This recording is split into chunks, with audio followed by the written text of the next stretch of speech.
That part worked. Hi, babe. Love you. Go upstairs with mommy, okay? No, I'm just having a meeting, okay? A meeting? Nice. I'm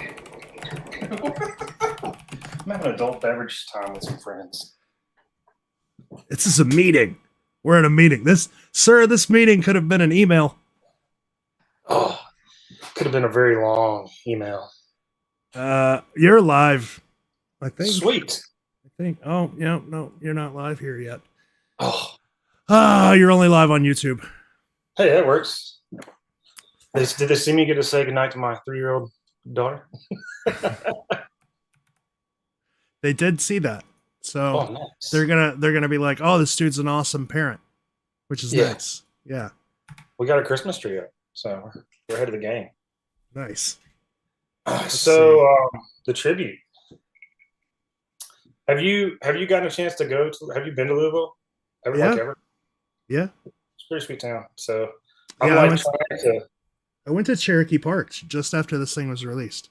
Nice. Like that's maybe cool. A month after it was released. Oh, awesome. Yeah, I'm trying to complete all the distilleries. I have like one left. It's called Green River, I think. It's not actually in Louisville, so I've been to most all of them. So if anybody needs any recommendations on which ones to go to and which ones not to, let me know. I can hit you up. There was one called Rabbit Hole. Yeah, Rabbit Hole. Yeah. Yeah, they're awesome. Yeah, they're pretty cool. They have it's free there. Like you can get a free sampling. You just give me your driver's license. Yeah, there you go. Got a Highgold bottle. That's nice. So, and it's really close to Cherokee Park. It's like 5-10 minutes away. Yeah, that was like a special bottle that we keep around. That's awesome. So I appreciate you letting me come on and talk about the tribute. I've been wanting to talk about it for a while. I feel like I got a few things to share. Hopefully it'll be helpful. I really want one of the things I just wanted to say before we get kicked off, like a lot, is we're gonna get kicked off. I know. I really appreciate the tribute because I feel like I know JM spearheaded this thing, but I just love how he brought a lot of people together to do it. You know, there's a lot of people who kind of had a hand in. Yeah, up to a point. Yeah, up to a point. Sure. But I'm just thankful for that. I'm thankful that I've gotten to go out to the park with my wife and my kids, and I'm thankful that I've gotten to go out with some friends, and it's just been a lot of fun. I've got some really crazy stories. I went out with my friend Thomas to the park a couple times, and if anybody's going probing, you need to bring Thomas with you. He's like 6'5", and he can stick a probe in the ground 2 feet with every push. So it's great to have a Thomas with you. He's got some crazy stories about us out there with coyotes and giant beavers and all kind of stuff. So. In Cherokee Park? Yes. Oh, yes. I'll have to get him to tell you the story. I'd say, man, this guy, he's got like night vision, and you go out there in the park and he can see like 500 feet in the dark. I'm like, he's like, something's out there. And then he's got like a big, eye beam or something, and he shoots it out there, and sure enough, man, it's like a pack of coyotes. And then he's like, give me your shovel, and he's like beating them together. He's like, yeah. It's the craziest thing, man. So, all right. but we'll dive into this here. I'll share my screen, and the way that I went about this is I really wanted to start from the beginning. So this is a picture of my wife Emily and my son, 3-year-old son Isaac, and we're standing outside the Hogan's Fountain there. So if you can see that, can you see that? I'm on screen. You're on screen, yeah. Sweet. Can you see them? Yeah.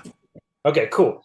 So I just wanted to start from the get-go to give everybody some context if they haven't been part of the tribute hunt before. So the tribute hunt was released in February 14th, 2019, but the cask was actually buried earlier than that. It was buried October 2018.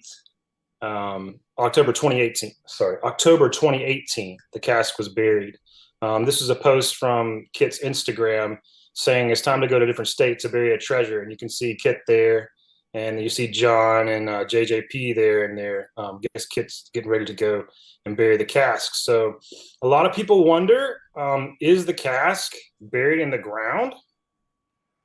And so on the 2019 holiday special, Evan said the cask is buried underground. Oh, Evan asked, is the cask buried underground in the traditional sense, like you have to dig for it? And JM clarified, yes, it is buried in dirt.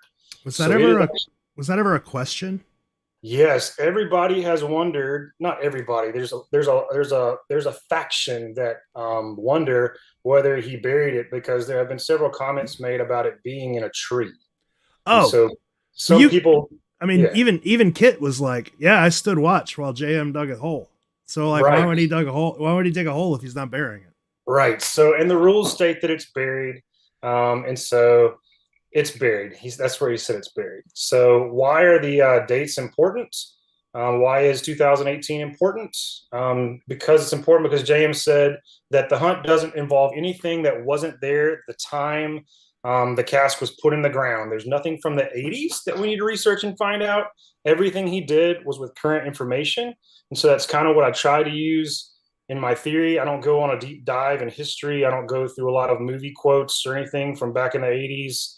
Everything was is either on a plaque or is a statue in my theory. So in 2014, February 14th, I'm going to slow down, 2019, the Prelude to a Tribute came out. This was a puzzle done by John Hardipy. It was not actually part of the Tribute puzzle. There's a lot of people who believe that it might be. So it was a puzzle that encoded the lore, which was part of the Tribute puzzle. So here's some clips where John Michael actually talked about it. Sable said, is the Prelude considered part of the lore? John Michael said no. He said, I thought it was. He said, the Prelude verse is not part of the treasure hunt itself. It was a completely separate puzzle. So the lore was disguised in a coded puzzle by John Hardipy. And the puzzle that John H. made also had a verse to it, which has been dubbed the Prelude verse. The Prelude verse and its image are all part of John H.'s puzzle. The lore, which is what was encoded on the other side of the page, has since been released, and it's part of the tribute. No. So, no. What was decrypted is not part of the tribute. John didn't even write it. So, I mean, it's the background, but it's not part of the hunt. John didn't even write that. Correct. John Hardipy wrote. No, he didn't. John Hardipy didn't write it either. Somebody else wrote it. Like the actual text, the plain text, what it decrypts to. John didn't write that. John didn't write the. John wrote the lore. John wrote what? Okay, so the Prelude. I forget what's decrypted. Is it the story about Jack and yes. Cat? Yeah. Okay. Either he didn't write it, or he had someone heavily edit it.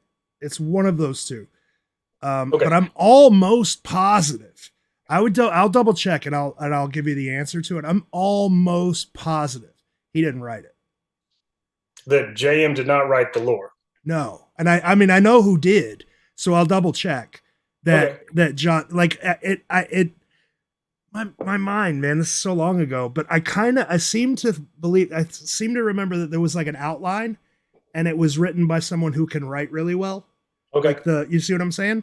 Yeah. So let me double check on that, but I'm pretty sure John didn't write that. No problem. Well, basically, the Prelude had nothing to do with the tribute hunt. No. But the solution of the Prelude decrypted what was the lore, which was about Kat and Jaek, which does have something to do with the tribute. And that's what John's saying here. He says the lore, which was coded on the other side of the page, has since been released and is part of the tribute hunt for the 13th cask. So the lore, I didn't post the lore, but when the lore was released, the verse was released, and I believe the image was released as well at the same time as the lore. So this is the verse. I'm just going to read it because some people who might be watching might not have ever heard about the tribute before. So it says, your way has a twin, a man of adventure stands, a beginning and end, cross four spans, an emblem of B, it's down below, Valkyrie's window with 7. It's important to find all clues. Learn now from methods past. 1 cask. 2 circles 3, Dragon of the Sea. In marsh, hillside, and valley deep, leave a fair folk and their treasure keep. And it has some images up here, and it has some images down here at the bottom, which we'll talk about later. And then the image that was released, and I'll go over it briefly, kind of talk about it a little bit, and then we'll dive in just generics. It's looks like a green grass or a ground with a blue background. It's got a branch across the top and a pink tourmaline gemstone hanging from the branch. It's got 2 wooden looking supports, one with an object hanging from it here, one with what looks like a butterfly here. It's got a building structure kind of go around the background, something inside this opening. It has what appears to be a tomahawk in the hand of this character, and the character is standing on something. There's what appears to be a leash and an animal that looks like a dog or a goat. And on top of a platform, one side's curved, one side's square. It's got a wave at the bottom, and then this object here, and what appears to be a soil probe. So that's just kind of a brief overview of the image if no one's ever seen it.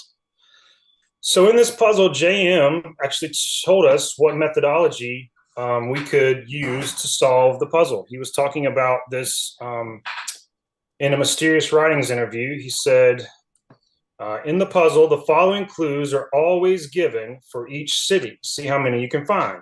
A starting point, a path, a park entrance, treasure ground, and a dig spot. And so that is the format which I went with his verse. And so I tried to go in order of this methodology with his verse. So I started out with the state and the city. And the question was asked, will you find a state outline of the city? Because that's one of the common methods for finding a place in the secret.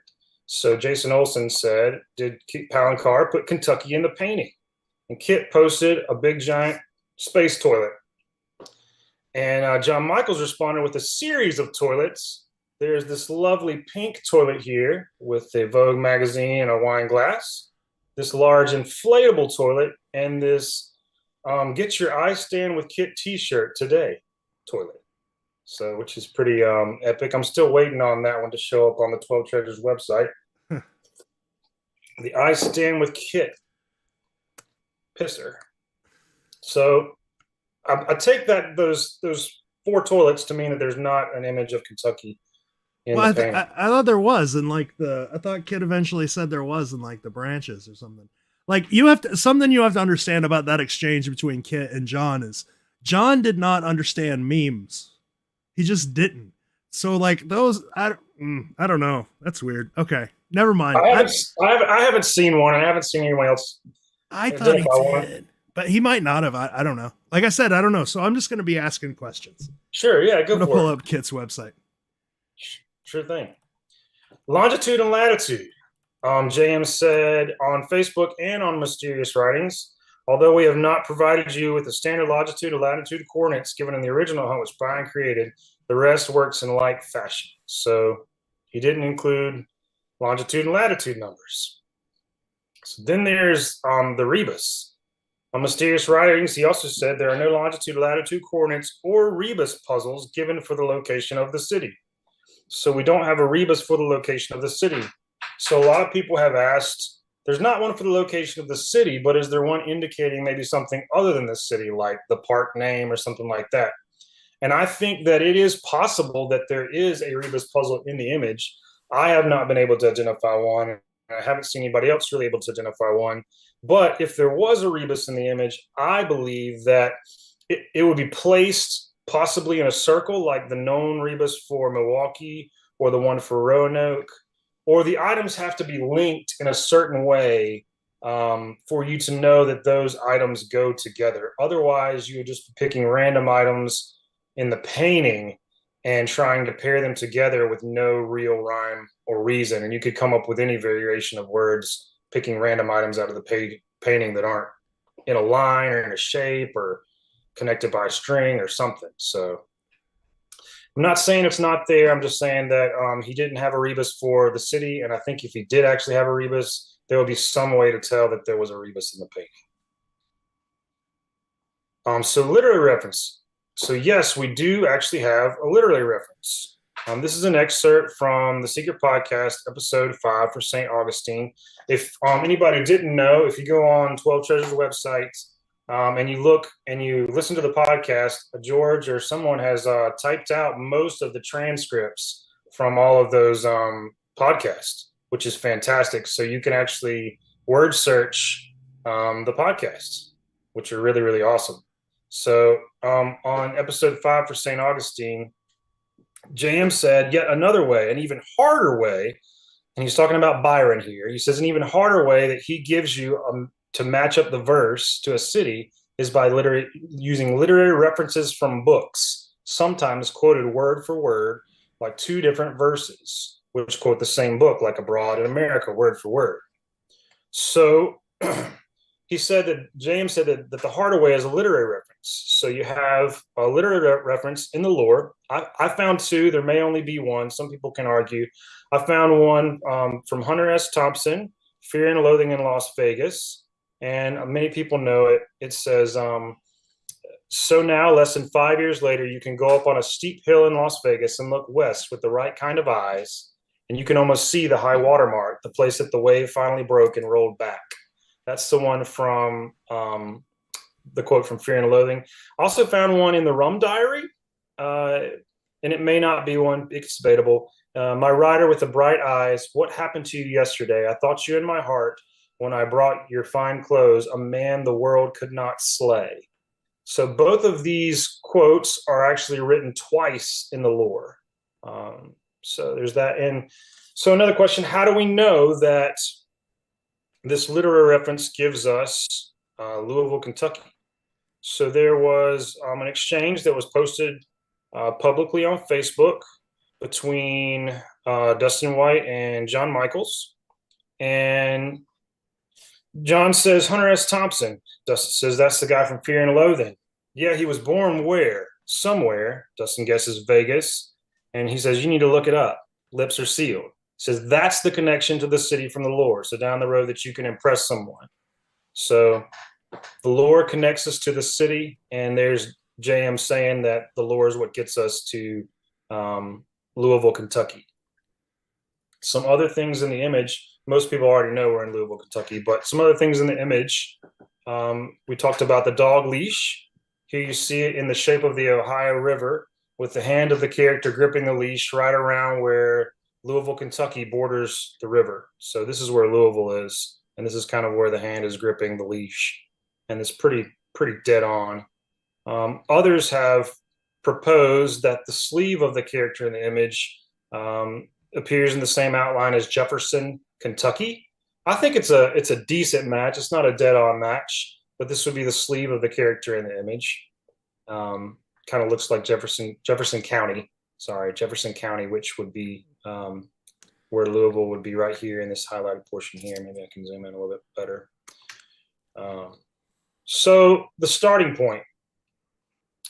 JM discussed in several podcasts the icon to park method. And shortly after the hunt was released, he posted this picture of the hunt was released on February 14th, 2019. This was posted on February 26th. It was just a couple weeks later. He posted a picture of all the presumed icons. I say presumed, all the buildings that seem to appear somewhere in an image or maybe have a reference in an image. So I would say if his method says that there's a starting point and he talked about a city icon on podcast, maybe we should be looking for a city, and he posted a Facebook post about city icons. Maybe we should look for a city icon. So does our painting have a city icon? And yes, it does have a city icon. It was found to be the Highgold facade in Louisville, Kentucky. The back of the structure is depicted in the image. The Highgold facade is located off River Road on Frankfort Avenue, Highway 60. It was built by Christian Highgold, who was a stonecutter who immigrated to Louisville from Germany in 1850. The fact that he immigrated to Louisville and he was a stonecutter, I don't think that really plays into the solve, but it is history, and they said that history was, you might could get some history out of it. So on the 2019 holiday special, JM said there was no immigration theme to the tribute. So that was the 2019 holiday special at 39 minutes in. He said there's no immigration theme to the tribute. And he did say in a post that the theme was actually, of the tribute, was actually The Secret. This is what this is over here. There's a series of questions, and he says, no, I'm telling you the theme of the book is The Secret, a treasure hunt.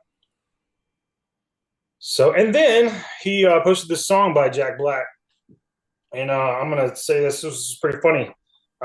If you were this person, I apologize in advance, but someone posted, they thought that Jack Black wrote this song for the tribute, that JM had Jack Black write this song for the tribute hunt.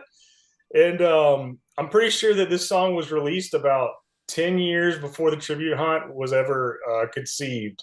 So, maybe John planned it out, dude. You never know. Maybe he planned it out. I'm sure he did. Their thing was like JM. He was a manager for bands, and I'm sure he knew Jack Black, and he got him to make that song, especially for the tribute. Maybe there's clues in there. So it's a great song. You should listen to it. Yeah.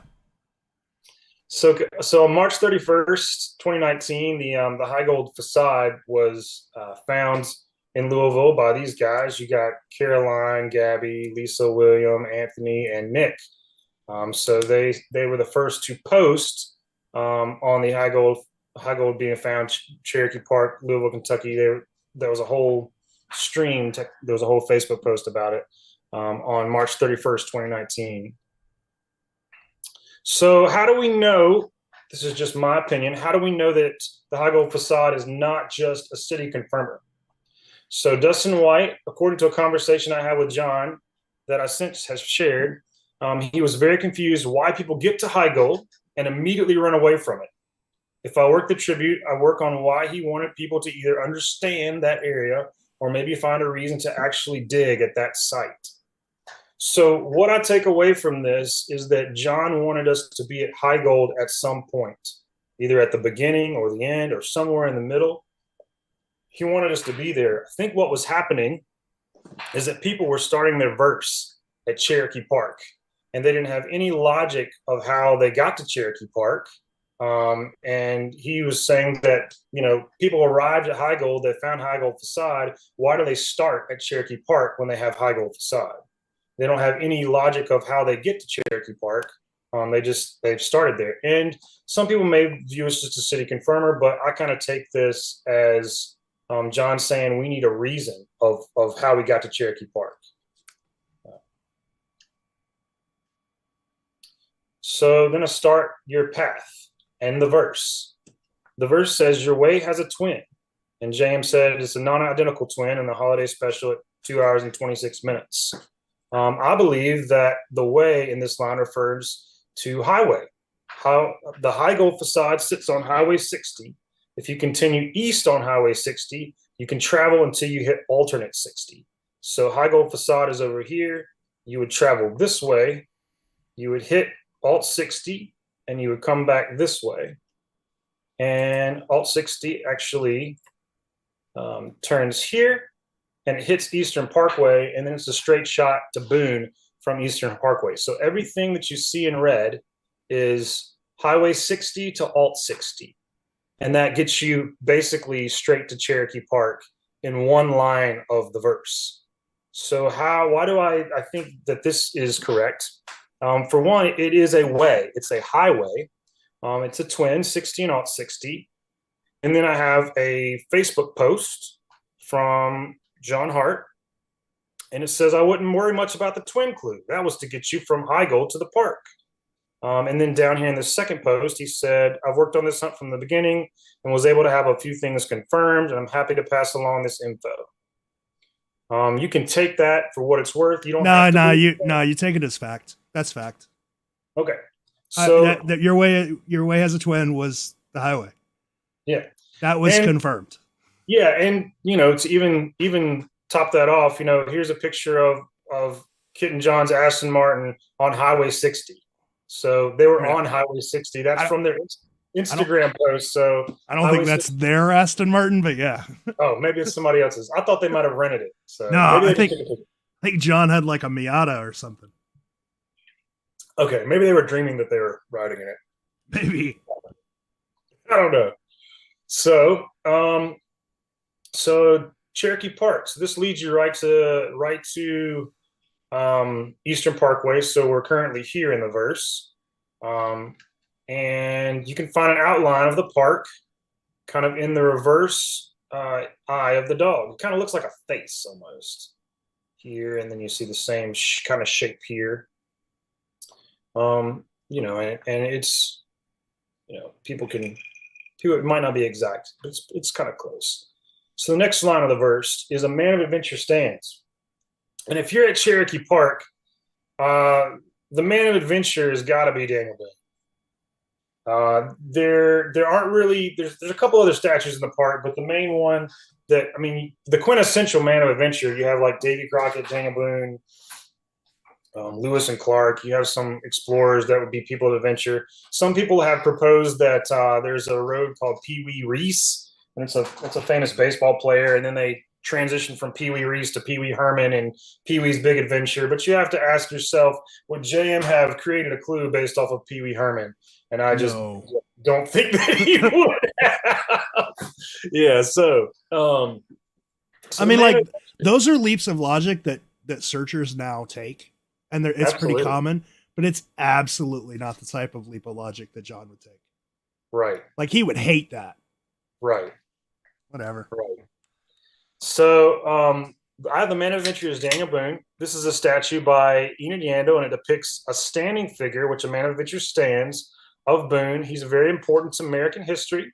He pioneered through Cumberland Gap in Kentucky, making a route from the east to the west. So he stands somewhat at the entrance on Cherokee Park. He's off of Scenic Loop. And how do we know that this is right? Well, John was there twice. He took it at least twice. He took two photos, once in June 3rd, 2019, and once March 24th, 2021. So we know he was at least there. There's a little parking area right there. So we know he was in that area. That doesn't mean that the cask is in there or the proxy's in that area, but we know he was there. What else confirms Boone? So Boone has a peace pipe tomahawk inside his belt. The head of the peace pipe tomahawk, this is the image here. The head of the peace pipe tomahawk is depicted in the image, confirming Boone as the man of adventure. And the blade is kind of a match for the gift that you gave to Kit Palancar on Christmas of 2018. Yeah. It's kind of the same exact blade. So if you're looking for clues in the blade, they might not be there because those are really similar. And this picture right here is from the concept sketch of the face that Kit gave to George as well, I believe, or it's in your care at least. So that to me confirms Daniel Boone as the man of adventure. So at beginning and end, this line refers to the placement of the Daniel Boone statue. It lies at the beginning and end of Eastern Parkway. It could also be said that it lies at the beginning and end or the entry and exit of Cherokee Park if you wanted to say that. Daniel Boone does not actually sit on Scenic Loop, and loops don't actually have beginning and ends. So I think it's the end of Eastern Parkway, especially because if you go back up to the map, the twin gets you to here, but Daniel Boone is up here, and that's the beginning and ending of Eastern Parkway. So John Hart also posted on the anniversary hunt page when trying to figure out what verse was in the anniversary hunt. He was talking about it, and he said on September 13th, the initial verse actually said, a man of adventure stands at East's end. So like the end of Eastern Parkway, East's end. But I thought that was too easy. I don't think it did. So I'm gonna go look. That's what he said. So I mean, it works. It makes sense. Yeah, he could have had more. I'm sure that dude probably had 7 or 8 verse, drafts. He probably did. So cross 4 spans, me oh my. This is where it's going to take a little bit of a twist for me. I don't like this leap and you probably won't like it, but it makes sense for a few different reasons. So a span can really mean anything. It can mean several different, not anything. It can mean several different things. It can mean 3 feet. It could be wingspan. It could be a time span. But for me, the most common definition, in conjunction with the word cross, like cross, you're crossing it, is a bridge. So this is an excerpt from Mysterious Writings. It says, simple answers seem to work best, especially when shrouded with complex possibilities. So I took spans to mean bridge in this case. It might not mean bridge, but I took it to mean bridge. But the problem is that there's no bridges within view of the Daniel Boone statue. And if you continue traveling via car into the park, the first bridge that you pass on Scenic Loop is 1.3 miles away. And to get there, you would have to pass the Dingle, you'd have to pass Hogan's Fountain, you'd have to pass a lot of streets and diverging image matches to get to your first span if you continue around on Scenic Loop. It's a strong possibility, and you can do that, but this is what I think where a twist might possibly come in. This is an excerpt from episode 7 of the Secret Podcast, Milwaukee. JM talks about the twists, and he lists out what he thinks the twists are. Here's an excerpt. It's not a great quality, but again, you can go on to 12 Treasures and read this for yourself. The Chicago/New York, he said the single letter initial puzzle, where a single letter represents the last name. In Cleveland, the dig spot is mirrored in reverse. And Milwaukee has a juggler, which shows what the image is going to be. It shows that the verse is juggled at the word pass. What's highlighted in yellow here is where he says the word twists.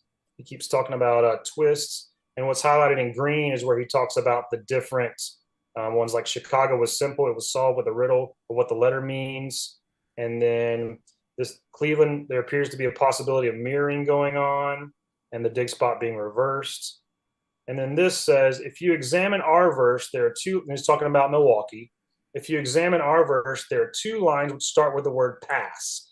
If you use these 2 lines to separate these into 3 parts by drawing, say, an imaginary line above the word pass in each instance, then you can juggle or swap the bottom 2 sections so that the verse becomes correct. If you don't do this, you're never going to find the correct spot. Seriously, like, this is how you have to swap it out, and all of a sudden, everything fits into place, and now you have a verse that works for the whole path. So I don't like this, but I believe that this line, cross 4 spans, is out of place. Yeah.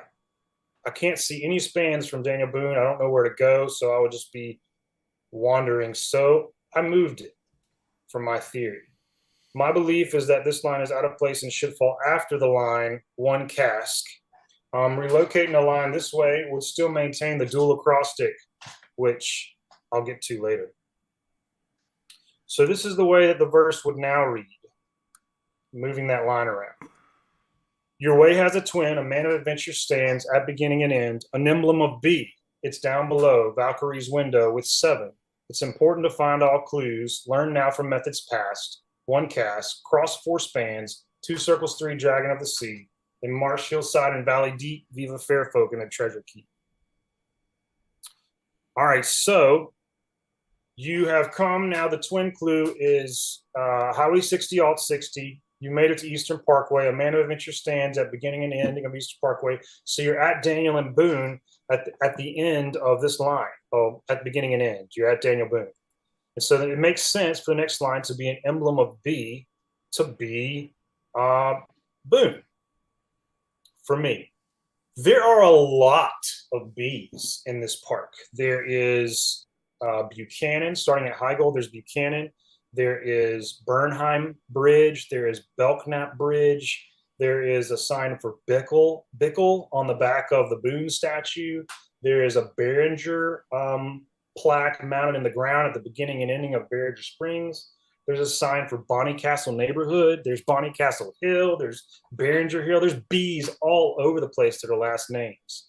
So for methods past, we know that a single capital letter stands for a last name. JM specifically said on podcast that it was a last name.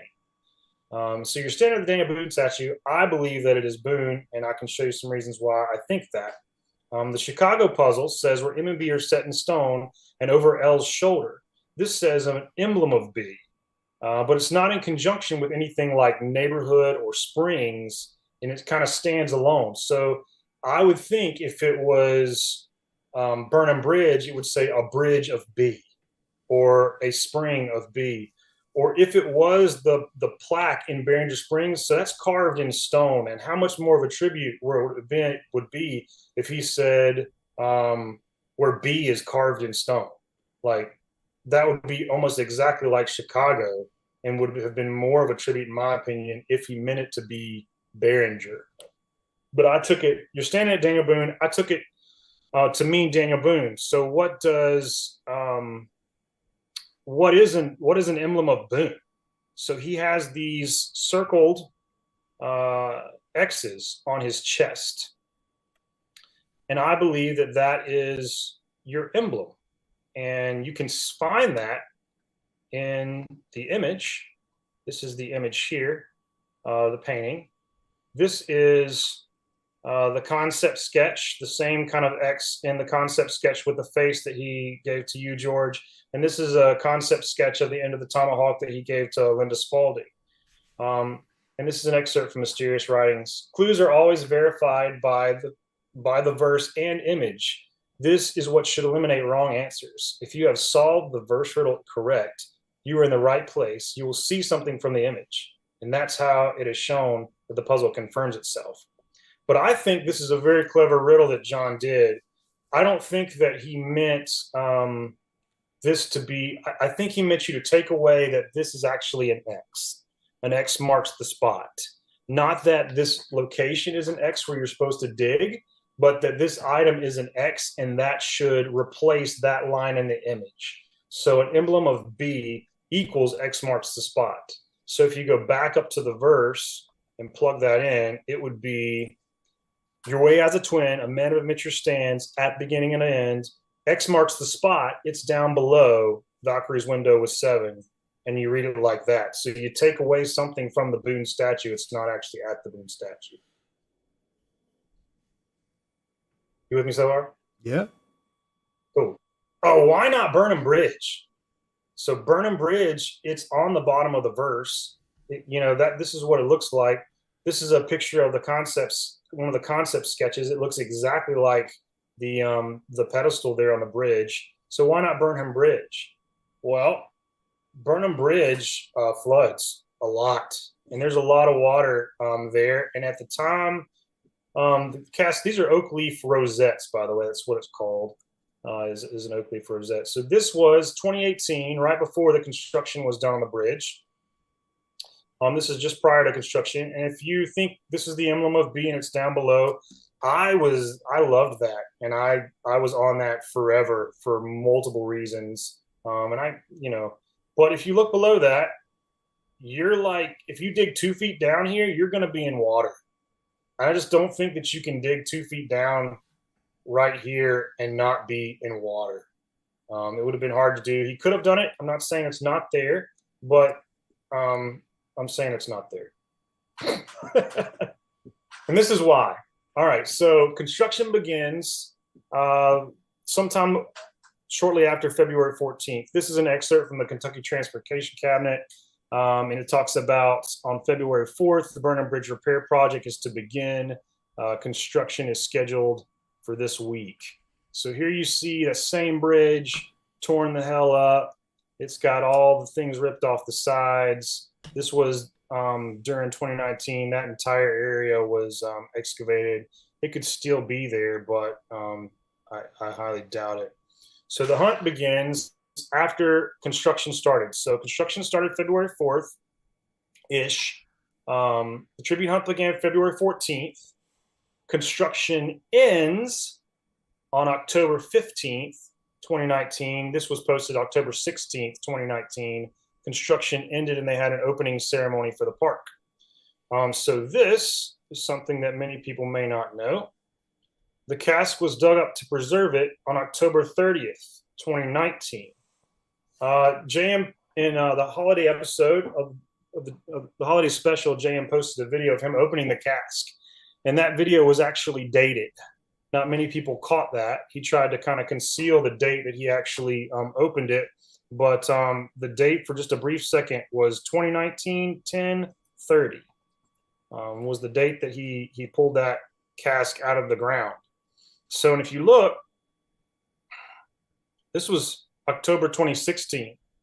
So the entire construction, beginning to end, the cask was still in the ground when the construction project was completely finished.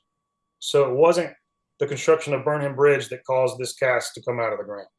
It was something else. For those who don't think it's buried, you can see a picture of the cask here. It's covered in mud, and that's where he opened it. Now it's possible. I'll say this: he filmed this in 2019, 10/30/2019. He filmed this, and he could have waited to open it. I don't think that he would have. It doesn't make sense to me if you think something is damaged to wait to see if it's damaged. But when this video was recorded was 10/30/2019. Who is filming it? I think he might have had a GoPro or a camera or something set up. I don't know. Okay. So and I'm not sure. I'm not sure where it was filmed. I've never seen the video, so it's not like shaky. Nobody's holding the camera. It's super shaky and it's super blurry. So he's got two hands. So who's holding the camera? Oh yeah, somebody's holding the camera. That's a good point. I don't know. Maybe an undisclosed third person. Whoever he had watching after the cast. I don't know who that is. So I don't know if he opened this up. I don't know if he opened it in Louisville or if he drove back to Milwaukee. I know that he took it to Animal Painter to fix. So I don't know when it was opened, if it was opened. I imagine it was opened when he got back to his hotel or wherever he was staying. So this is when it occurs in that live stream. If you want to know, it's at 2 hours and 58 minutes and 12 seconds. If you want to go back and look at that yourself. So it was dug up 2 weeks after the completion of Burnham Bridge. And he didn't know when it was pulled up that it was in danger from water. Because it says the cask was pulled because it was in danger. And then when he pulled it up, I found out that it was actually in danger from water. So he didn't know that it was in danger from water when he pulled it up. And here you see Mark Lacasio saying the area was not flooded when he took the old one out. That's not to say that it hasn't been flooded since. That just wasn't the reason why JM pulled the cask out. So it had nothing to do with flooding, and it didn't have anything to do with the Burnham Bridge construction. Okay, so here's another reason why it's probably not around the Burnham Bridge. All creeks and bridges in Cherokee Park have this sign, and it says, the surface water in this area contains runoff contaminants and are subject to sewage overflows. Here you can see a picture of it at the Burnham Bridge. And this down here, and this is the rules. So again, this says area contains runoff contaminants. It's not in the following places do not hold the treasure. Dangerous locations such as highway, medians, poisonous, or contaminated areas. And these signs clearly say it's contaminated. The Axe Handle Bridge that a lot of people believe it's at has one of these signs posted on all four corners. Also in the same vein, on July 12th or 13th, 2024, Kit posted on someone else's Facebook post and said that the proxy was not below the Axe Handle Bridge, bridge number 3, Mildred Orange Memorial Bridge. I did not get a screenshot of that post before the poster deleted his post. So he deleted his post, and then Kit's comment on that post where he said it wasn't below that bridge went away. So someone else may have to back me up and verify that this bridge actually, below this bridge was actually eliminated. So I can't 100% say that, but I have messages where I'm messaging back and forth with people on this day saying he just eliminated it. So what are we looking for, and who knows what it looks like? On the 2020 holiday special at 2 hours and 50 minutes, JM holds up the proxy, this is actually what the cask was located in. And he says it's roughly the size of your cell phone. He compares it to the original box. The proxy is roughly the size of a cell phone. Evan says, JM assured me that the plastic box has been buried in the same location. It contains instructions to redeem the prize. Mark says the box is buried in the same spot. It's similar size to the original. Here's Mark saying the same thing a couple different times. It was put as close to the old one as it could possibly put, knowing that the cask was taken out a few weeks before. There's no other issues with it. It was being damaged, so he pulled it. So back to my theory. So all that was on him pulling the cask. So back to my theory, we were, I think, at an Emblem of B, the Boone X. This is an overview of the park. I wanted to give people an overview because a lot of times I watch a live stream and I don't know where I am in the park. So this is Cherokee Park. This is the Daniel Boone statue down here. Behringer Springs is right beyond. This dashed line is Scenic Loop. This is Hogan's Fountain. It would be the first stop along the loop. Here's the dingle you might hear people talk about. And there are 9 bridges in Cherokee Park. It's over 400 acres. And then Christensen Fountain is all the way up here after you pass a number of bridges, I think 4 bridges. There's a golf course over here. Willow Park is over here. And then completely opposite of Christensen Fountain is Big Rock and Burnham Bridge. They're on the opposite ends of the park. They're not on Scenic Loop. They're opposite Christensen Fountain here, and then Behringer Springs again is down here. Oh, and the overlook, Behringer Hill Overlook is right here. So that's an overview of the park. I just wanted people to kind of get a feel for where they are. So we are back to the Emblem of B. We're standing at Boone. I know I'm talking a lot, Georgia. If you want to cut in, just... No, you're fine. I'll just keep going. Cool. So this is at Boone. To the right, you see the entrance sign to the park. To the left, it's really hard to see, but there is a historical marker for Enid Yandell right there. So this says Cherokee Park is a 409-acre park designed by Frederick Olmsted, who was the father of modern landscape. You don't really need to know that, but it's an Olmsted Park. Some people believe Olmsted Parks are big in the secret. The park has 9 vehicular bridges. They're all numbered and they're all named. Scenic Loop is a one-way vehicular loop and pedestrian road. It's 2.3 miles and it goes counterclockwise around the park. So back up to the park. You got to go counterclockwise around this loop vehicularly in a car. You can walk both ways, but all the signs, the walking signs and the signs on the street, they're all going to be facing going counterclockwise in the park. So literature for literature and art for art. A lot of people have had questions about this. What school subjects will help you most solve your puzzle? History, art history. JM said history and art history, literature, plus the first and third Indiana Jones movies, along with the entire narrative National Treasure. Kit said world history easily, though there's a narrative behind the painting and verse that references figures, authors, and significant places and people throughout the world and over the lifespan of the United States. So here, I believe that what this is referring to, we've seen this thing we've solved, the Highgold facade, which had American emblems all over it. Buchanan's bust. It was done by a German who immigrated over. We have a sign for Enid Yandell, who traveled all over the world. She was in the World's Fairs. She studied in France. She's an artist, so it references artists, art history. You have Daniel Boone, which he pioneered from the east to the west. So you have American history. You have presidents. So there's a lot of history here. So just like the lore had a literary reference to Hunter S. Thompson, the art in the image has a reference to local artist Enid Yandell. This sign is adjacent to the Daniel Boone statue. It has several noted works, like Daniel Boone was one of her works, Hogan's Fountain was one of her works, and Palace Athena in Nashville are all noted on this sign. The character in the image is holding both pictures of Hogan's Fountain, references to Hogan's Fountain and the Daniel Boone statue. So these are Hogan's Fountain image matches. For this theory, the fountain is just a park confirmer. I'm not going down Scenic Loop or around Scenic Loop, so we won't be crossing Hogan's Fountain in this theory. So you can see this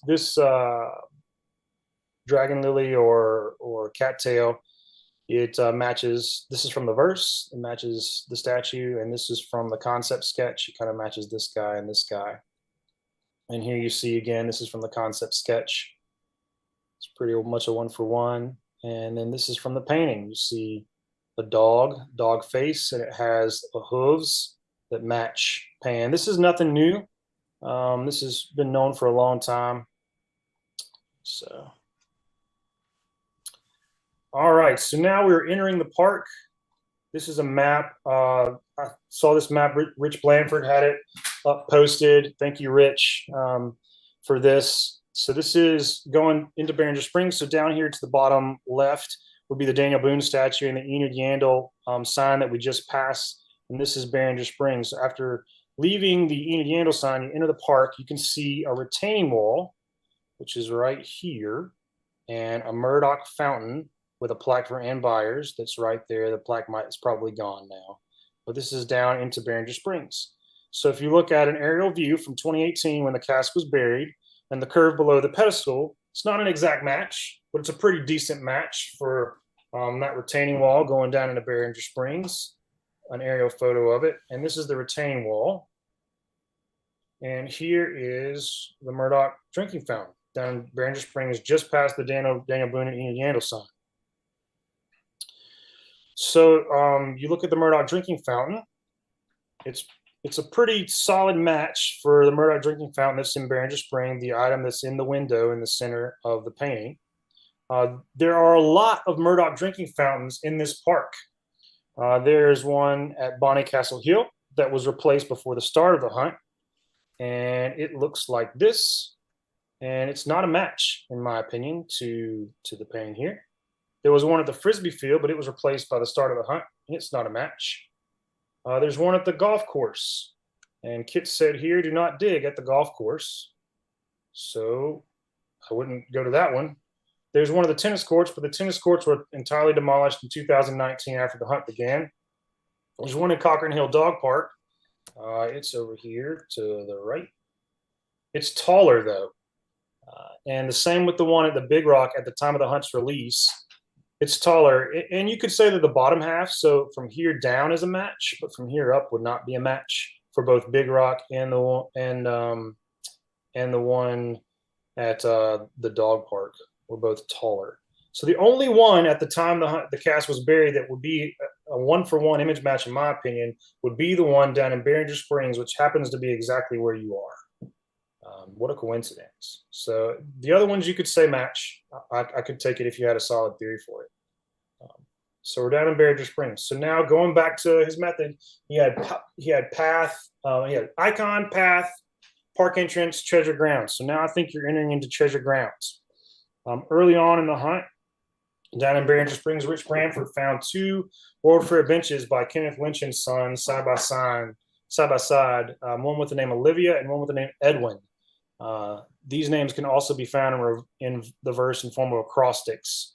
Olivia running vertically from bottom to top here in the yellow, and Edwin running down in the orange. So this is to be similar to Saloy in St. Augustine, right? In the 2019 holiday special, JM said, Saloy, the one hidden puzzle in the verse. If you look at Chicago, he's kind of talking about the keys here again. If you look at Chicago, M, B, L, R, these are the keys to get you to where you need to be. The New York V and the Isle of B, these 2 things get you confirmation in New York. These are puzzles that are hidden in the verse. Why would you not focus on the obvious puzzle that you found in the verse? S-E-L-O-Y.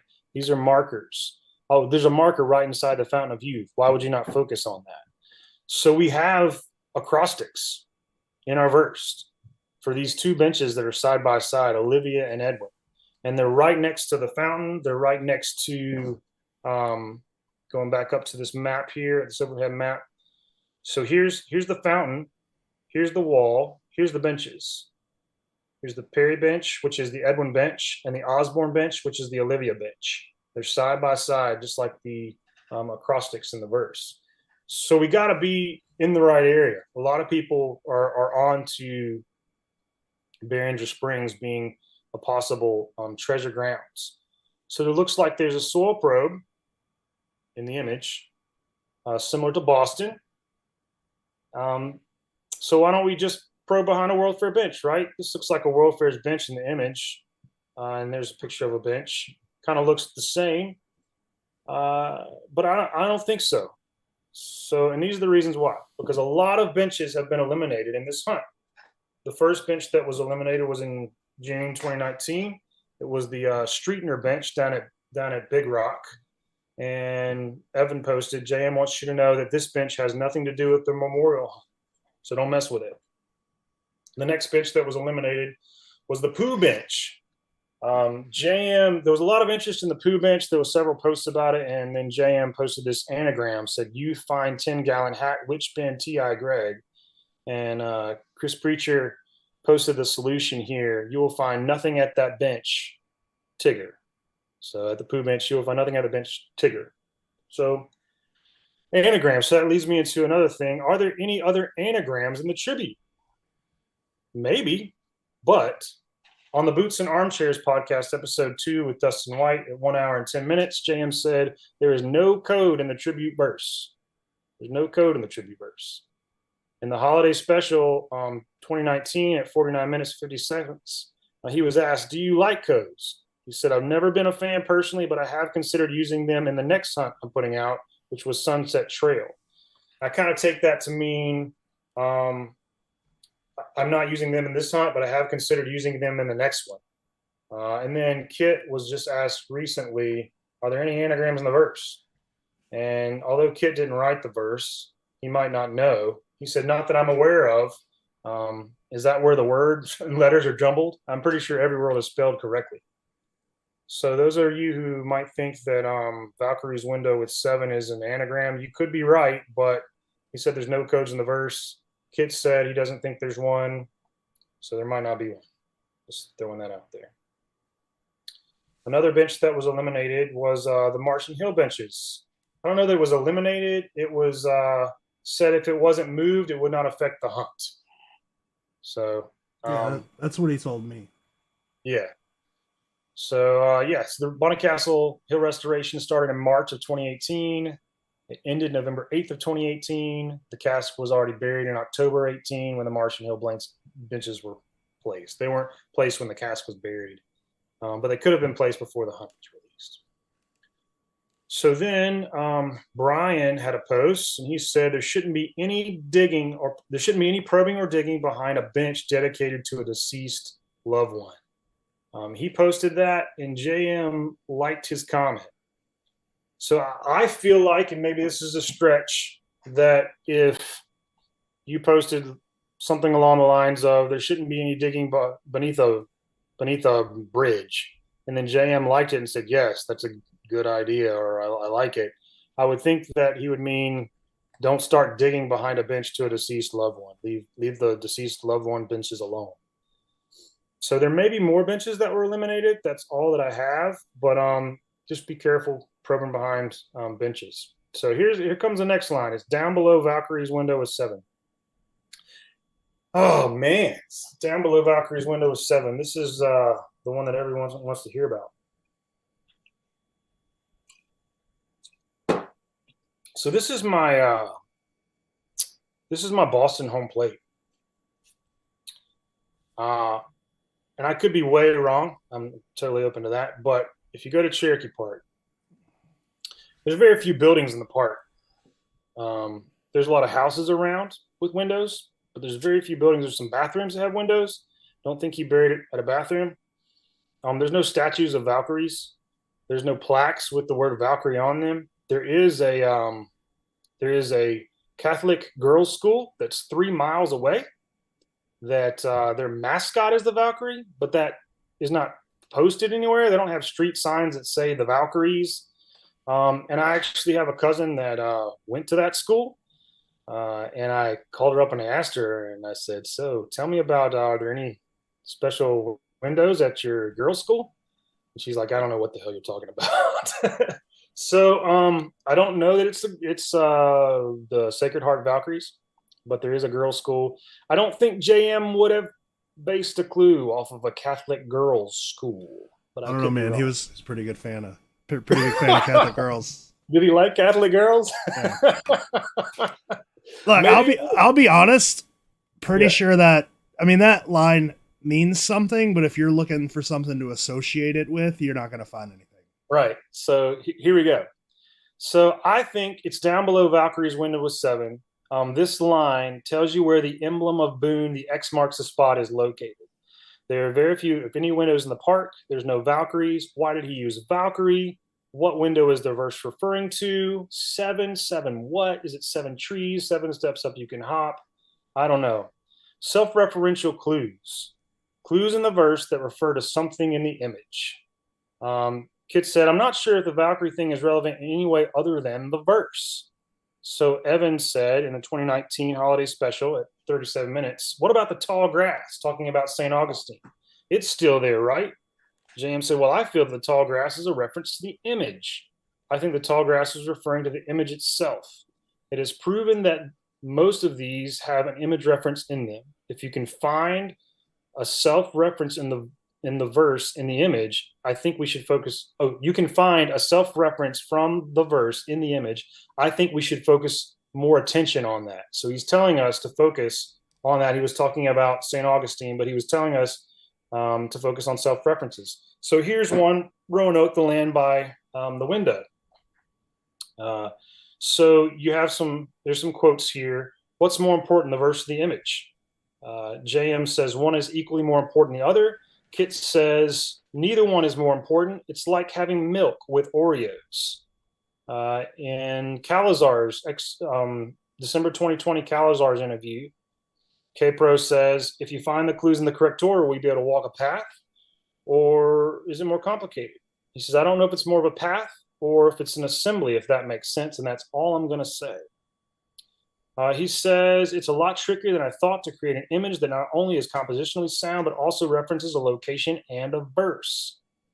He says in Secret Podcast, episode 42, An Evening with Pip Palancard, 19 minutes in, the verse and the painting pair in some way, but there needs to be a very, very subtle way of doing that. It can't be too obvious or too literal. So I think the character in the image is a Valkyrie. And why do I think that? Is because if you look at the original paintings, there are fair folk in the image. You look at Cleveland, there's a centaur.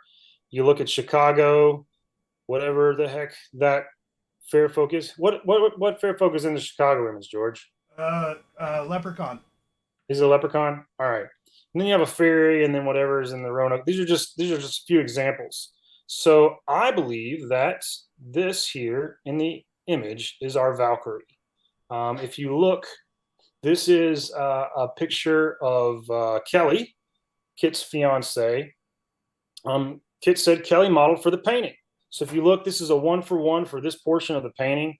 It looks exactly like the back of her dress. It looks exactly like her arm. So if you are looking for clues in this portion of the painting, you may or may not find any because it's an exact image match to what he actually painted. He also recently was asked, who is the face? And he said that the face was also Kelly. He said Kelly modeled for the character in the image. So if we're looking for clues, we may not find them. So why a Valkyrie? I think he needed a fair folk that started with the letter V in order to complete the Olivia Edwin acrostics. So again, you have Olivia going up, and you needed a V right there to start this line. So to complete these two acrostics, he needed a V. He could have chosen a vampire, and Kelly could have dressed up like a vampire, I guess. That would have been cool. So does our image have a window? Yes, it does, but this is not it. This is a door. So the center of the Highgold facade had a door that led out onto a balcony. So that is not the window I think that he is referring to in my theory. But I do think that this is the window. I believe that this is the Valkyrie. I believe that this is the window. And I believe that this in the image is a very, very clear depiction of a 7. This is where I think JM really got us in a very, very I'm laughing at you eternally kind of thing. We've been looking for 7 of something for so long. We've been looking for 7 steps or trees or dwarves or whatever, 7 deadly sins. But I think that 7 is just a number. I think that's all it is. I think it's just a number, and I think it's in the verse. I mean, I think it's in the painting. I think it's right here. So what is down below the window with 7? This picture of a butterfly. When you look at the solution, is it more imagination or exacts? Like, well, you know? And Kit says there's things already out there that I'm like, why hasn't been found yet? I think it's pretty obvious.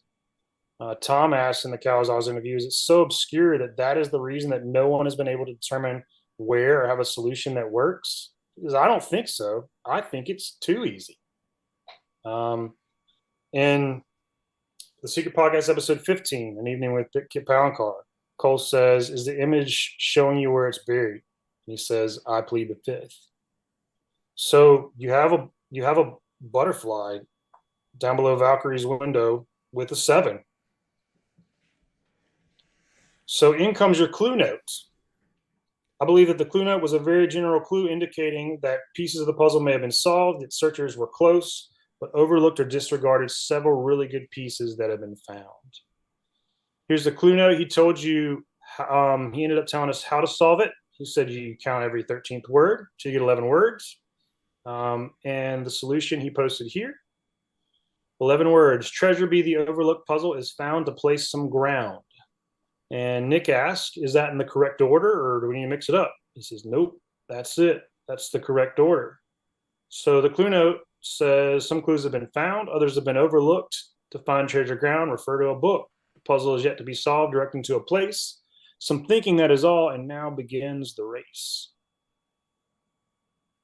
So he said, you must refer to a book. What book is he talking about? So he said in the 2019 special that the book was The Secret, because he tried to use methods that were known in that puzzle. And if you follow the methods, it will bring you to where you need to be. That was a quote. This is a post over here to the right. To solve the puzzle, you must refer to a book. The book is The Secret, and the methods are those that are used in the original book. So if you're looking for what methods he's talking about in the verse, he's talking about the methods that they use in the original book. That's my opinion. So on the Secret Podcast, episode 1, the intro episode, and episode 2, Chicago, JM discussed the jewel to hand theory. So he discussed it on 2 different podcasts. And then on the holiday, the 2019 holiday special, after Boston was found, at 56 minutes in, JM gave specific examples of how the solved puzzles use the jewel to hand theory to point to a dig spot. So these were the 2 solved puzzles. He came up with this, or he found it, or he took time out of his holiday podcast to post these 2 images. So the jewel to hand theory, if you don't know, it was like the wed one image where you draw a line from the left hand through a jewel or gemstone as if putting a ring on the finger. So he did both of them, and it worked for both the 2 solved casks at the time. So it comes through this side of the planar box, which is kind of where the cask was found. It comes through aligns kind of with the bottom of the fence post where the Chicago cask was found. So I believe that where treasure be the overlooked puzzle is found to place some ground would be the same thing, going through the gemstone, through the butterfly, onto the hand. The hand in the image is very prominent. This is the only puzzle that I can think of that involves the treasure. Treasure be the overlooked puzzle is found to place some ground. And sure enough, it goes right through the butterfly wing, which was Valkyrie's window with the 7 is the butterfly. It goes right through the butterfly. The hand is super prominent. It's crazy how it goes right through that. So I believe that this is what the clue note was pointing us to. Could be wrong, but it's 2 things that seem to add to a spot. Is there any part of the painting was thrown in was a filler, maybe a red herring? He says, I don't believe so. I try to be true to what I put in there. So are there Monarch Waystations all over the park? Yes, this is from 2017. These stars are all the Monarch Waystations all over the park. I can only find 2 signs. The first one is over here. It's past the Christensen Fountain, going around the scenic loop counterclockwise near the golf course. And the second one was right near where you are, down in Behringer Springs, were the only 2 that I found that actually had signs on them. So that sign, the one down in Barringer Springs, is about, I don't know, maybe 100 feet away from the Edwin benches where you're currently standing. It's important to find all clues. Learn now from methods past. All right, so I'm going through the verse. I know I'm at treasure grounds. I found these butterflies. Valkyrie's window was 7. I found the treasure be the overlooked puzzle. It's important to find all clues. Learn now from methods past. So at the time, only Chicago and Cleveland had been found. We know based on Jay's comments that he believed that the past method for finding Chicago was to align fence with fixture. Over here on the right, it says the person that made this puzzle believes the Chicago cask was meant to be found by intersecting fence and fixture in the Chicago verse. That's what Rob Robel believed when he walked it and he threw it 37 years later. I was just reporting what was coming from the finder's mouth. So he believed fence and fixture. And he posted a picture of the fence post in August. Kind of, to me, I know that he went there, but also saying like, hey, we should be looking at something, a solve, a method similar to the methods that helped find Chicago or Cleveland. We should be looking for a method that does that. So you have him saying he believed that Chicago was fence and figure, and you have him posting a picture separately of a fence post. So our next line of the verse is one cask. Why is the word cask capitalized? Well, you can find the letters OC in the image disguised as a World's Fair bench. We know that this is true based on progress painting photos. George is taking a nap. No, I'm just listening. It's okay. So I got an OC in the image. This is progress painting photos. It didn't originally look like a World's Fair bench. It looked like an OC. So I have one cask in the verse. People want to know why cask is capitalized. It's because there's a capital. I believe it's because there's a capital C in the image. So people want to know why the word one. We know there's only one cask. So why do they say it's one? I believe profoundly he said one cask because there's not two of them. Isn't that a profound statement? You say there's one cask because there's not two of them, but there is two of them in the image. There is an OC in the wing of the butterfly, and there is an OC that's disguised as a World Fair bench. So we have a Monarch Waystation that's right nearby. So on the holiday special 2020, JM said, you know, Evan, I'll tell you this. There's something I did make Kit put in there. Can't say what it is. No one's figured it out. It's one of the main keys to solving the whole thing. Evan says, oh, God, people are going to be like, it's the relationship between cavemen and the pyramids in 1776. And he says, whatever they may think it is, I do remember calling Kit and saying, these things need to be in there. And he made an amendment and put them in there. But yeah, there was one thing I can't elaborate on anymore, but if it's found, it will solidify the person who eventually finds the cask. So he toggles back and forth with tenses here, and maybe I'm the king of reading into things way too much. But you have like a one cask, but you have multiple of them, and these two items are spread across the image. And so I think that it may be the OC that he's referring to here. I could be way off. So Kit says, turn the painting upside down and look at your formal art elements like line, weight, color, and texture. So if you have the image as a whole, you can see the butterfly part here. The butterfly is boldly outlined in blue. And he's saying, look at the image and focus on line, weight, color, and texture. Rotate the image. And if you do that, the butterfly is what pops out. And if you rotate it, it becomes an OC.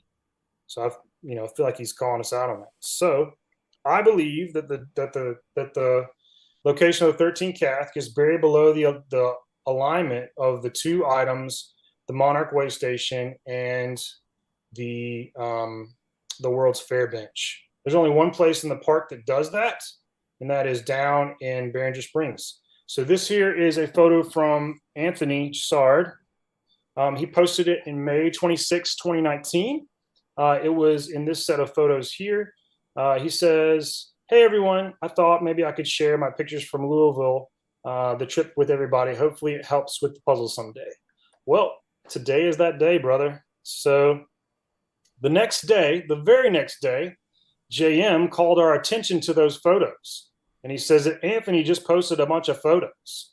And I love this one the most. It's got Anthony smiling here. But this was one of the photos here. So, and it's the clearest one that I've found, and it's got the Monarch Waystation with a World's Fair bench. And I think that there's an OC in the Monarch Waystation wing. There's an OC in the World's Fair. Both of them cross under the Monarch Waystation sign. So I believe it's somewhere right around the front of the Monarch Waystation sign. What's important about these photos, this photo Anthony did, is in the 2019 holiday special, John Michael said, I've seen people take pictures of the area where they should be and they missed it. In the 2020 holiday special, this is all my speculation. In the 2020 holiday special, John Michael says, in the first year, I did see people that were close based on pictures. People were close, but I'm not going to say who or what or anything like that. So this was the first year, May 26, 2019. And I believe that Anthony was with these guys, at least one trip. And he said, I believe that I did see people were close, but I'm not going to say who or what. So on the 2020 holiday special, he said, I would like to wish these people the best of luck. And then right after he quoted that, this came on the screen subliminally for like 2 seconds. It pops on the screen, overlooked. So I believe he was saying that maybe the Louisville Six maybe overlooked it. I asked Nick last year, around this time last year on a Minds Game special, what did he think about this? And Nick said it could have been JM just giving us a dig, saying that we were somewhere right in the area and we overlooked it. Or maybe JM's way of saying you stepped on it and you didn't know it.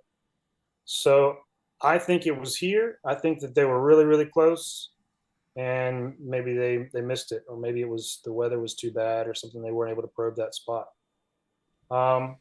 Kit said in Calazar's interview, the location was chosen that was not going to be touched other than nature doing its thing. If you look at this image, nature has done its thing. Those leaves are probably 6 feet tall. And it might be another reason why that the cask hasn't been found. But here's the cool thing to think about this. There's no trees in that area. There's no rocks in that area. So if you're digging a hole and you're digging it fast, that's a good spot to do it. If you want to dig a spot that's going to be protected, that's not going to be messed with, that's a good spot to do it. There's parking nearby, so there's easy access to this spot within 5 minutes, and you can get out within 5 minutes of this Monarch Waystation sign. So I think that this, for me, this is a spot. So there's still more to the verse. Woo, I've been talking a long time. If the dig spot is in the middle of the verse, why do I need the rest of it? The simple answer is you don't. I think the additional info only solidifies the cask location along the path. According to JM's PM with Adrian, down here at the bottom, he says, when you're talking about Byron Priest, when you map it all out, BP should have walked you right past the location on your way in and then back to it for the solve. I think JM did the same thing. I think he walks you right past it. So the next line of the verse is cross 4 spans. Now we relocated this line. So if you go back up to this image that Anthony took, you look, you find the Monarch Waystation, you find the bench, and right past it is your first span. There's a bridge. So it fits in the burst. It also does not affect the acrostic, the Olivia and Edwin acrostic, by moving this line. I think that the acrostic, if you're going to juggle lines, I think you have to protect the acrostic. You can't break the acrostic up. I'm cool with juggling lines to come up with something different, but I think you need to keep Olivia and Edwin intact. And so this line puts it right below Olivia and Edwin, and it's right in line where there is a bridge right past this spot. So, and if you cross this bridge, it takes you on a path. Cross 4 spans, and here's your path. You have Boone, you have Enid, you have Olivia and Edwin, you have your Monarch Waystation. You have your first bridge right by it. This is Behringer Hill Path. You come down, you cross Bridge 2, you cross Bridge 3 in green, Bridge 4, you wrap around the creek here, and you come out right at this tree match. It's a pretty decent match. You could say it's not a match. It doesn't matter. Would he use trees? Would Kit use a tree in the image? The thing is, there's a tree in the image. So Kit did use a tree in the image because there's actually a tree in the image. There's trees in the image for Charleston, Cleveland, St. Augustine, and Houston. There's possible trees in verses. I say possible because you can take different interpretations of verses. There's possible trees in Charleston, Chicago, St. Augustine, Montreal, Milwaukee, and New York. That's all debatable. But he could have used a tree. It's possible. You don't have to have the tree. It doesn't matter. Because this is the tree. Right beyond the tree is this guy, Christensen Fountain. So cross 4 spans, 2 circles 3, Dragon of the Sea. This is a stone boat of Paulina Christensen. It all fits in the path. It has 2 sets of circular shields. One of the shields is depicted in the distance in the image. From methods past, we know that a single letter stands for a last name Christensen. The Dragon of Christensen is depicted on the top of the verse. So this is the shield that's in the image. Kit has called it a shield on podcasts, so we know it's a shield. This is a picture of a head from the concept sketch. Kind of matches the Christensen Fountain. This is the word Christensen. Dragon of the Sea, so we know it stands for a last name Christensen. And this is a 1-for-1 image match of the Christensen dragon here. So there are more dots. There are more dots in the depicted shield than there are on the actual shield. What's that all about? I believe this is similar to the character in the New Orleans image. He has 5 warts or dots on his face, indicating the May birthstone. In a similar fashion, the 10 dots on the shield or rivets on the shield indicate 10 for October. And the birthstone for October we know is the pink tourmaline, which is the gem for the tribute. So why couldn't it be a Christensen Fountain? I know that's where I looked when I first started. Because Kit said it wasn't there. Tony sent him a message and Kit responded, "Hey, Tony, it's not at the fountain. Best of luck." Last lines in the verse. In marsh, hillside, and valley deep, viva fair folk and their treasure keep. There aren't really any marshes in Cherokee Park. There's a lake that has some reeds by it, but it's a lake. And there's a creek that has a bank by it, but it's an embankment on a creek. It's not like a marsh. The bird sanctuary is probably the closest thing to a marshy area in Cherokee Park. It's wet, but it doesn't have a lot of reeds. Maybe it's sometimes it is reeds, but I don't think you would consider it a marsh. Some people might. I believe that these 2 lines are read together in marsh, hillside, and valley deep, viva fair folk and the treasure keep. And I believe that I think that this verbiage is really similar to a portion of the book. This is a portion of the book. It says, "Rivers and forests and mountains may die, but fairies live on. The fair people of the first passage simply vanished from the eyes of man into the environment, determined to reside unseen in safety of the great wilderness of the New World, mountain, desert, everglade forest. With these original imageries went the fair folks' treasure, the wonder stones of their litany, encased and protected in treasure casts fashioned by Nordic elves. These too would be hidden from the eyes of man." I think it's similar verbiage. So in this journey, we've experienced fair folk, and I believe that this is what's referring to. In the marsh with the terrapin turtles and the bulrushes or the cattails, you see Pan the satyr. He's a fair folk. He's a satyr. He's on top of Hogan's Fountain. Embedded in the hillside, you see the Dragon of Christensen. Here he is. He's embedded in the hillside. And in the valley deep, I believe you have the treasure cast. So I believe that that is what this is. Viva fair folk and their treasure keep. I believe that that's what it's referring to. Some additional part confirmers from the image. You have Big Rock in the image. It's pretty much a 1-for-1. And the concepts in one of the Linda Spalding's Tomahawk, you have Hogan's Fountain Pavilion, Hogan's Fountain. Another place that was eliminated was this column. Kit said it a couple times. This is off of Maple Road. So, and for anyone who might want to go down the construction path, so something you can do your own research, but October 30th, if you go down the route of like looking for YJ and pulled the cast, you're probably going to have a tough time finding it. In October, it rained like 2 days, maybe 3 days. It did rain on the day he pulled the cask out, which does confirm Mark's story of it was raining when he pulled the cask out of the ground. Construction, I did a brief, I'll just go over this real quick. If you think it's in any of these places, it might not be, because they didn't seem to impact him pulling it. So this was the demolition of the tennis courts in 2019. Mark also says, you're being really literal about construction. It could have been trimming a tree, or it could have been replanting. I don't think we're thinking about building anything. So this is construction that happened in the park anyways. I'll go through it briefly. Tennis court demolition. This is off Lexington Road and Ledge Road. They redid this whole parking lot spot. Hogan's Fountain was completely demolished and rebuilt. Not the pavilion. The pavilion was a little bit later. This was Cochran Bridge number 2. Number 2 was completely done. Burnham Bridge, we already went over. It was completely demolished and redone. This is Hogan's Fountain Teepee, was completely demolished, and now it's just grass. So that's crazy. So much construction, and that's it. So brief overview. I guess on my theory. Your Way as a Twin was 60-60. Man of Adventure was Daniel Boone. Stands at the beginning and ending of Eastern Parkway. An Emblem of B is X marks the spot. It's down below Valkyrie's window with 7, was referring to the image. I'm pointing down below the Monarch Waystation. It's important to find all clues, learn now from methods past. And my theory refers to the Chicago method.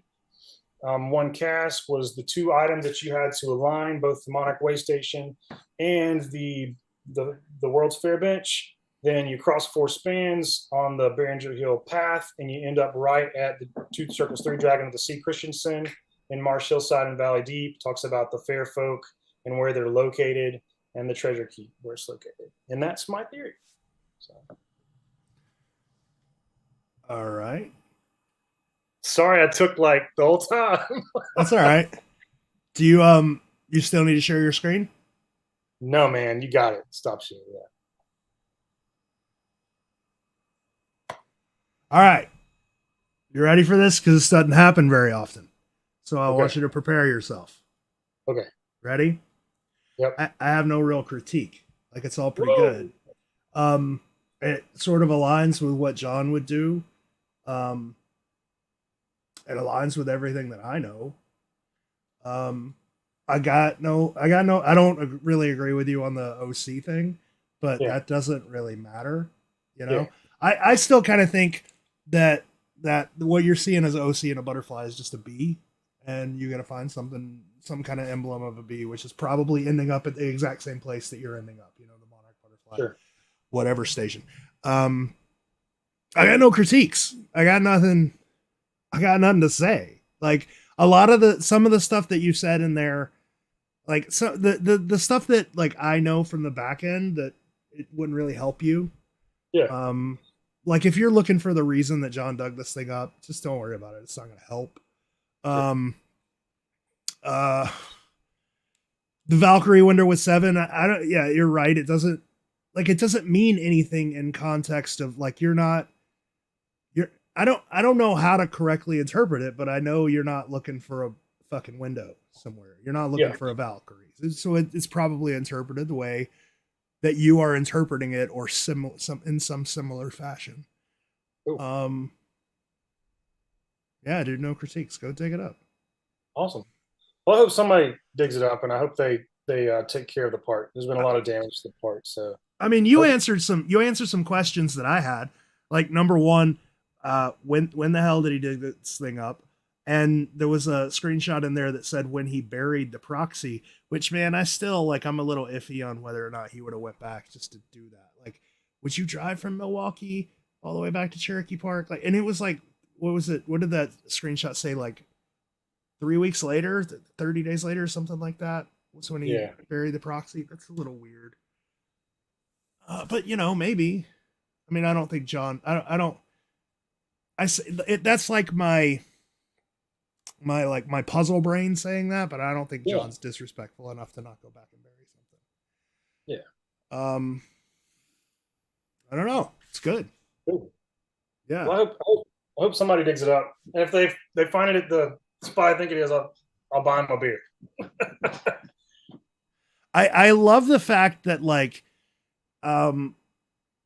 when I did the anniversary hunt, I included a line from like the original tribute verse, and I love the fact that you basically end on what's probably the most important line on the anniversary or on the first the first draft, which was "Letter is your clue." Like you're ending up anyway, it's good. Ooh. Were you nervous or something? Were you like, George is going to be like, this is dumb?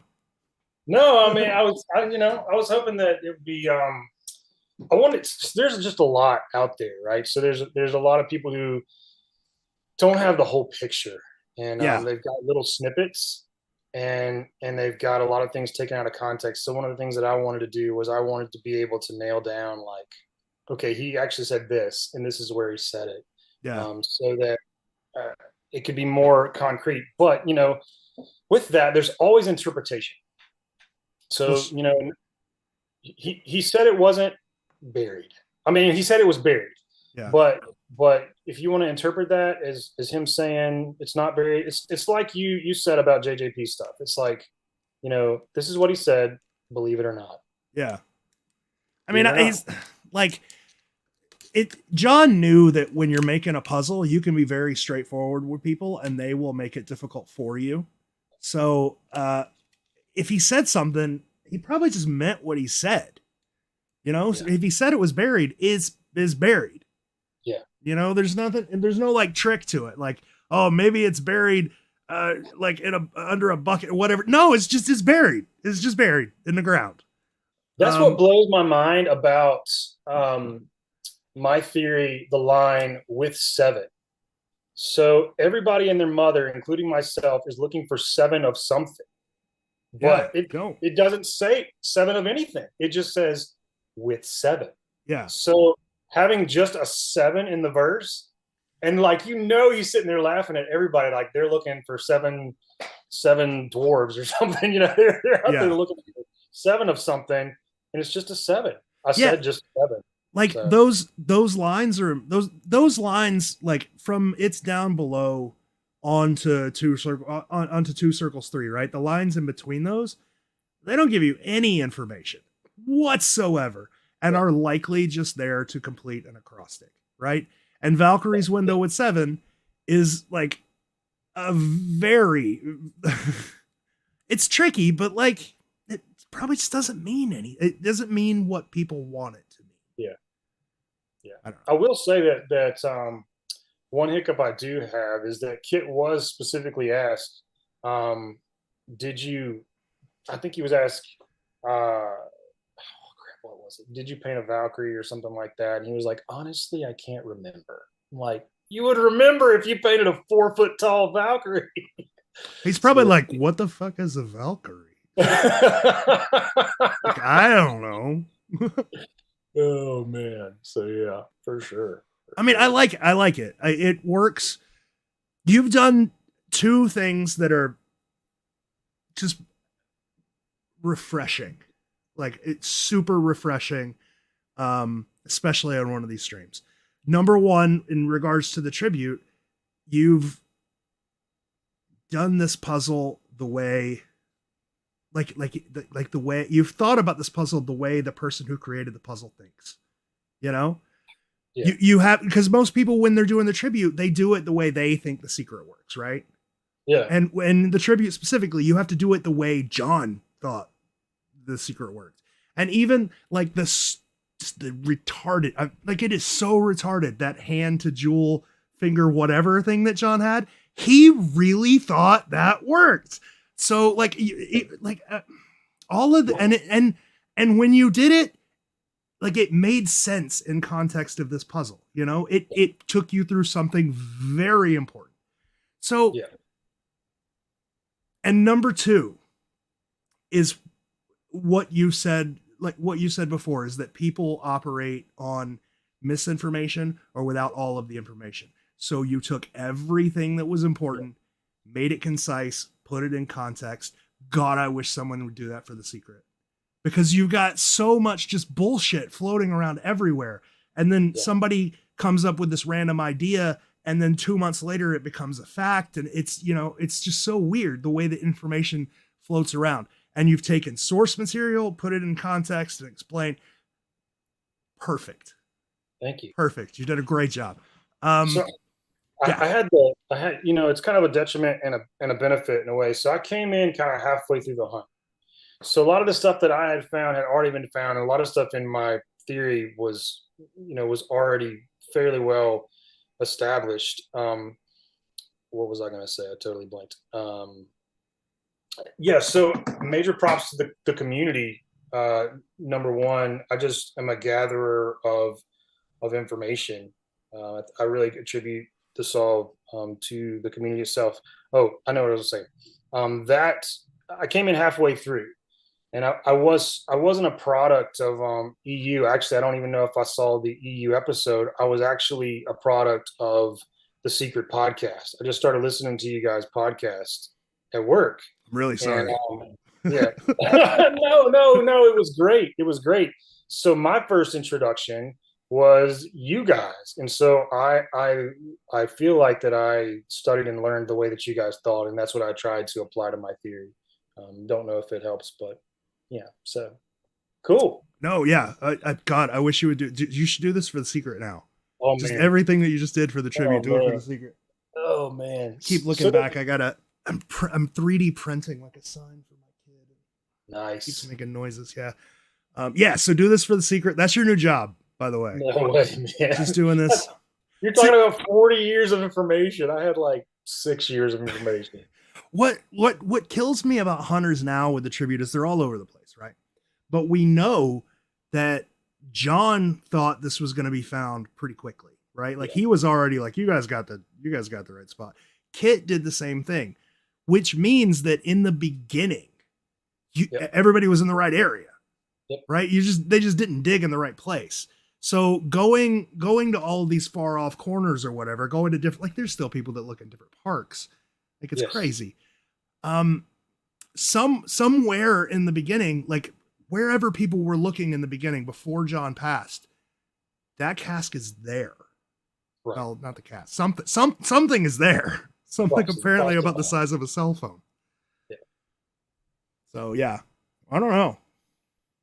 Yeah. The only downside, and the thing I think you should think about with your end location is, and I've said this before, and I'm there. There's no way to emphasize this enough. John was scared shitless of getting caught digging. He needed somewhere to hide. So if there's anywhere in that general area where he could hide, like didn't Kit say that he was the lookout when John was burying this and he was above John, and that John was hidden in some way, and some lady was walking by talking, and Kit talked to her to distract her from seeing John. Like, look around your area for somewhere for John to hide. Yeah.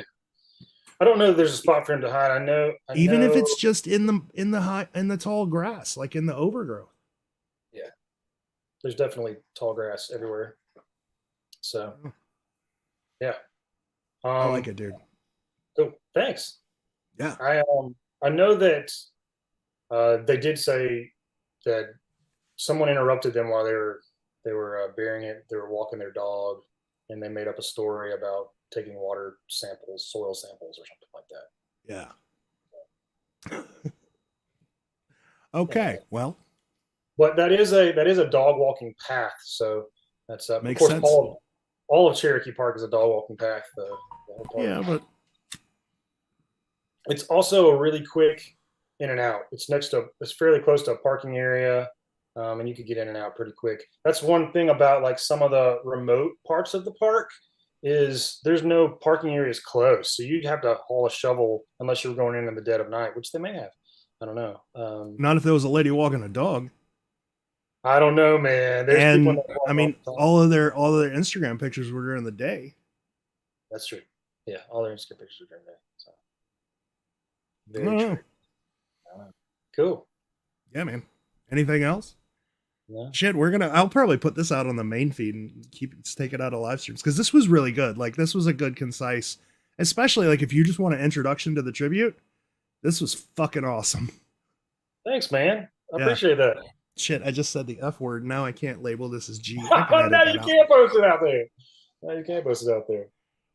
Yeah. So have you been to Cherokee Park? Are you gonna go? What are you gonna do? Yeah, so I've been to Cherokee Park. So I've been to Louisville a couple times as a kid. Like I said, I have a cousin that lives there. I actually have a great aunt. So my grandfather's sister lives there, and she is 98 years old, and she has a photographic memory.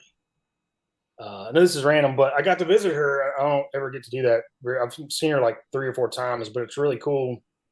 My grandfather also had a near photographic memory, but I got to sit there and talk to her, and she could remember like who sat next to her in graduation in high school, like Oh, just crazy stuff. So I got to visit her. So, but I've been to Cherokee Park with my wife Emily, um, twice, I believe, and with my son Isaac. Harper stayed. My daughter Harper stayed home, and I've also been with a friend Thomas a couple times. So, but we were in some different areas. We looked around Christensen some when we went. So yeah. I don't know, man. Like every that damn fountain, just that general area, and I think it was because of the ledge shape that you pointed out. That's where it seemed like everybody was in the beginning. Every yeah, single person, well, that's where the except verse ends. That's where the verse ends. yeah, So a lot of people think it was there, but with my theory, I believe one cask is in the middle of the verse. yeah. So let me ask you this: Sure. if that's where the verse ends, it's generally like logically, it's one of the best places if you discount the Marsh and Hill benches, which Right. I guess apparently that is a coincidence. You know, it's just a Yeah. weird coincidence, but if moving those benches had no effect on the hunt itself, then those benches can't matter because Right. God only knows where they were before. So they have to be a coincidence. If and this was where everybody was looking when John was like, it's going to be found tomorrow. Why do you think people strayed from that area? Like, do you think it's literally just they're not digging and Oh, they're just I, making I the? don't. I never really thought. So let me. So the Martian Hill benches were around Bonnycastle Hill or Hogan's Fountain Pavilion, Were they? and yeah, Oh, they weren't. The Martian Hill benches were not in Behringer Springs, which is where a lot of people kind of are now. And some people were there at the very beginning, around the beginning. Different people. There's photos. People took photos all over the park towards the beginning. And I don't know what was sent to him privately. So he probably had some people send him some stuff privately, and so he probably knew certain areas that people were in. And I wasn't around at the very beginning. I didn't get into the hunt until like 2 or 3 years after it was released. So I've only been going at it for about 3 years. But I don't know. People were definitely in the Hogan's Fountain Pavilion area around that time, I guess, looking at the Martian Hill benches. But I think maybe the Martian Hill benches is where they strayed. yeah. But I could be wrong because to me, there's nothing in the verse that leads you to that area. I have a hard time using the verse and getting to that area. I mean, Yeah. it can be done, I'm sure, but Well, I I have a think hard time. most people are doing like they do in The Secret, like they're focusing on one clue and then skipping the rest. Like if I don't need, I know I've said in the past, like if you know what A, B, C, and E are, you don't necessarily need D, but they're just skipping to D without knowing what A, B, and C are. You know, Yeah. so they're starting in the wrong spot. Um, but yeah, I know like there was some stuff, and I mean, I can't call him out because I don't want people to bother him. But one person hasn't been quiet about like he's not loud either, but he'll let you know that he sent a message to John, God, before the Highgold facade was found, and John was like, yeah, he was like, just go ahead and finish the puzzle, like you got it, and I I I can't remember if he ended up at the Martian Hillside benches. I don't remember. Anyway, it doesn't matter. It shouldn't. I'm pretty sure he ended up at the Olivia and Edwin benches. I know he figured out the Olivia and Edward. I can't remember which benches he ended up at benches. I know that. Yeah. Yeah. Apparently, you know who I'm talking about, so that's I good. think so. I think so. But yeah, the reason I kind of have discounted the Hogan's Fountain Pavilion area is because that entire area was completely under construction during the whole planning process. You know, if it was buried in 2018 and they planned it out for 6 to 8 months, the whole thing was under construction during that Yeah. whole time period. And so if they ever visited the park, they would have literally had to bury the cask in a construction site. Well, I mean, I looked at Google Earth and that wasn't super clear if October 2018, if construction had officially started. Because I think it, like the Google Earth, That's when it ended. it ended then? It ended in November of 2018 is when it ended. Okay. And they buried it in October of 2018, which is the month before November. But they buried it in like the beginning of the middle of October. It was like October 13th or 15th or something. Yeah.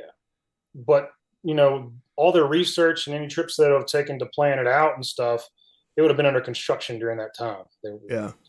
So I kind of, from the onset, have kind of like not totally dismissed that area, but, you know, it would have been, they wouldn't have been, the construction would not have been that bad. It would have been almost complete when they buried it.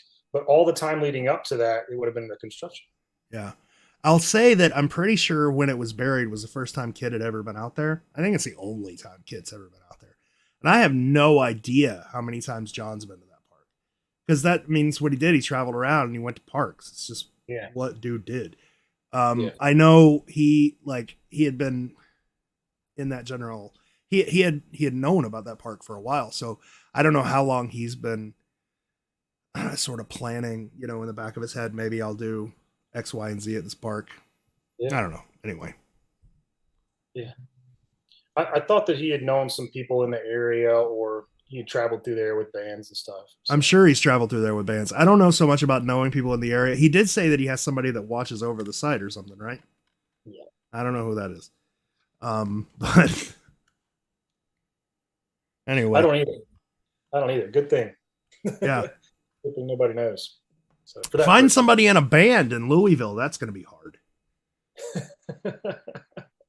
Wonder if any of the members of like Firefall and Ambrosia live in Louisville. Could be. Well, that's a good question. Yeah. Dear. So, how was Pokey Sticker?